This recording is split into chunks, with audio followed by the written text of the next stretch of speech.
রাজধানীর বাংলা একাডেমি প্রাঙ্গণে চলছে বাঙালির প্রাণের উৎসব অমর একুশে বইমেলা। বইপ্রেমীদের ভিড়ের মাঝেই মেলার অন্যতম আকর্ষণ হয়ে উঠেছে শিশুদের জন্য বিশেষ আয়োজন শিশু প্রহর। রঙিন বই, গল্প, ছড়া আর সাংস্কৃতিক আয়োজনে সেখানে যেন বসেছে ছোটদের স্বপ্নের এক ভুবন। শিশুদের সেই আনন্দঘন আয়োজন নিয়ে মাহমুদুল হাসানের চিত্রধারণে মিম আক্তারের প্রতিবেদন। সকাল গড়াতেই জমে উঠেছে শিশুদের পদচারণায় অমর একুশে বইমেলার শিশু প্রহর প্রাঙ্গণ। বাবা মায়ের হাত ধরে আসা ছোট্ট পাঠকেরা কেউ খুঁজছে নতুন ছড়ার বই, কেউ গল্পের বই, আবার কেউ রঙিন কমিক্স কিংবা রহস্য গল্পে ডুব দিচ্ছে কল্পনার জগতে। মেলার বিভিন্ন স্টলে শিশুদের জন্য সাজানো হয়েছে আকর্ষণীয় পচ্ছদের নানা নতুন বই। রূপকথা, ছড়া আর গল্পের পাশাপাশি বিজ্ঞান, ইতিহাস ও জ্ঞান ভিত্তিক বইয়ের প্রতিও বাড়ছে শিশুদের আগ্রহ। গল্প শিখি, শব্দ গঠন, এই বইটা আমি কিনেছি। হরর পড়ি, অ্যাডভেঞ্চার পড়ি, এগুলোই ভালো লাগে। একটা কালারিং বুক আর একটা হচ্ছে কি বলে আরেকটা রকমের পরীর বই। আমি বিজ্ঞান সম্পর্কে পড়ি, সৌরজগৎ সম্পর্কে পড়ে, এরকম টাইপের পড়ি। আমাকে হলো রাজার বই কিনে দিয়েছে আর একটা হাঁসের গল্পের, হাঁস আর শিয়াল মামার গল্প।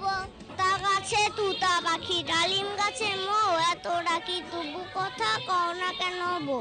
আর ছেলেরা আর মেয়েরা ফুল তুলিতে যায়, ফুলের মালা গলায় দিয়ে মামার বাড়ি যায়। কি কিনেছেন দেখি, দেখাও দেখাও কি কিনেছো। ফুলটা নিয়ে যায়, মেয়েরা ওই গলায় দিয়ে মামার বাড়ি যায়। আমার রহস্য বই পড়তে ভালো লাগে আর সায়েন্স ফিকশন পড়তে ভালো লাগে।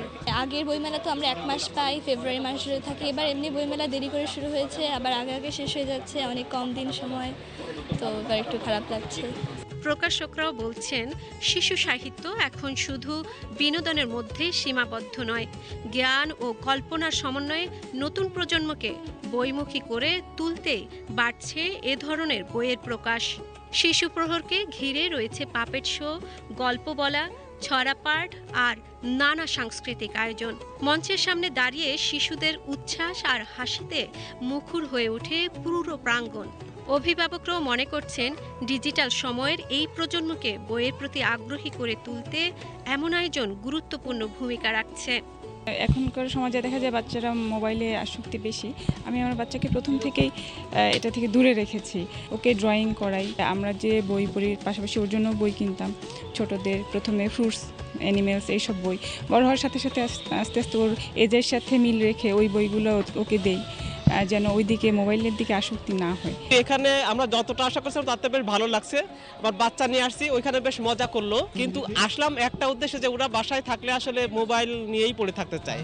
এখন এখান থেকে কিছু বই কিনবো, যাতে সেই নতুন নতুন বই নিয়ে ওরা সেটা খুশি থাকে এবং আস্তে আস্তে অভ্যাসটা চেঞ্জ করাতে পারবো, যাতে ইন্টারনেট বা মোবাইল থেকে সরে ওরা বই পড়ার অভ্যাসটা করতে পারে। আমার এন্টারটেইনমেন্টের সাথে ক্লাস বা স্কুলের বই পড়ার সাথে আমার আদার্স বইগুলাকেও আমার পড়ার একটা আনন্দ, সেই আনন্দটাকে ওদের কাছে পরিচয় করানো, ওটাই আমার কাছে মনে হয় যে তাহলে ওরা অন্যান্য যে হ্যাবিটগুলা লাইক মোবাইল বা টেকনোলজির প্রতি খুব বেশি ডিভোশন, ওইটা নিয়ন্ত্রণ করে বইয়ের দিকেও তার আগ্রহটা তৈরি করা সম্ভব।